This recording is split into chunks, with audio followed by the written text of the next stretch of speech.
नमस्कार। आज हम आपको भारत के उस काले सच के बारे में बताएंगे जिसे सुनकर आपके रोंगटे खड़े हो जाएंगे।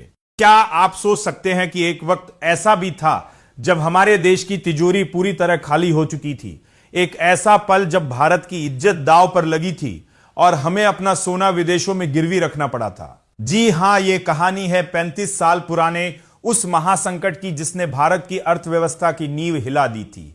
आज हम बात करेंगे साल 1991 के उस खौफनाक दौर की जब भारत दिवालिया होने की कगार पर खड़ा था। इस संकट की शुरुआत 1980 के दशक में हुई थी, जब भारत अपनी तरक्की के लिए विदेशों से भारी कर्ज ले रहा था।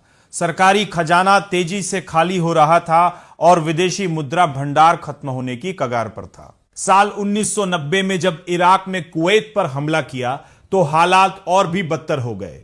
कच्चे तेल की कीमतें आसमान छूने लगीं और विदेशों में रहने वाले भारतीयों ने अपना पैसा वापस निकालना शुरू कर दिया। देश में राजनीतिक अस्थिरता का माहौल था और अंतर्राष्ट्रीय संस्थाओं का भारत पर से भरोसा पूरी तरह उठ चुका था। हमारे पास सिर्फ कुछ ही हफ्तों के जरूरी सामान को खरीदने के लिए पैसे बचे थे। भारत की साख गिर रही थी और दुनिया हमें कर्ज देने को तैयार नहीं थी। ऐसे में सरकार के पास सिर्फ एक ही रास्ता बचा था और वो था अपना सबसे कीमती गहना यानी सोना गिरवी रखना। मई 1991 में चंद्रशेखर की सरकार के दौरान भारत ने पहली बार तस्करी से जब्त किया गया सोना स्टेट बैंक ऑफ इंडिया के जरिए स्विट्जरलैंड भेजा। इससे करीब 20 से 21 करोड़ डॉलर मिले, लेकिन यह काफी नहीं था। दबाव इतना बढ़ा कि आखिर में रिजर्व बैंक को अपनी तिजोरी खोलनी पड़ी।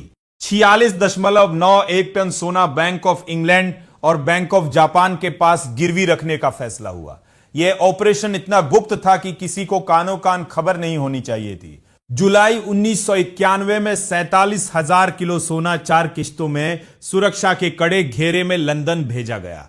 अगर यह खबर लीक हो जाती तो भारत की अर्थव्यवस्था उसी वक्त धराशायी हो जाती। हालांकि एक पत्रकार की वजह से यह खबर दुनिया के सामने आ गई, लेकिन तब तक पैसा भारत पहुंच चुका था और हमने खुद को डिफॉल्ट होने से बचा लिया था। इसके बाद नरसिम्हा राव की सरकार और डॉक्टर मनमोहन सिंह ने आर्थिक सुधारों की शुरुआत की, जिसने भारत का नक्शा ही बदल दिया। लाइसेंस राज खत्म किया गया और विदेशी निवेश के रास्ते खोल दिए गए। आज 35 साल बाद भारत एक महाशक्ति बन चुका है। जिस देश ने कभी 46 टन सोना गिरवी रखा था, आज उसी रिजर्व बैंक के पास 880 टन से भी ज्यादा सोने का भंडार है। यह उस दौर के मुकाबले 2 गुने से भी कहीं ज्यादा है। आज का भारत अब किसी के आगे हाथ नहीं फैलाता, बल्कि दुनिया को रास्ता दिखाता है। 1991 का वो सोना संकट हमारे लिए एक बड़ा सबक था, जिसने हमें अपनी गलतियों से सीखना सिखाया। आज वो सोना हमारी मजबूती और हौसले का प्रतीक है। हमें उम्मीद है कि आपको हमारी यह विशेष रिपोर्ट पसंद आई होगी। अगर आपको यह जानकारी अच्छी लगी तो अपनी राय हमें कमेंट बॉक्स में लिखकर जरूर बताएं।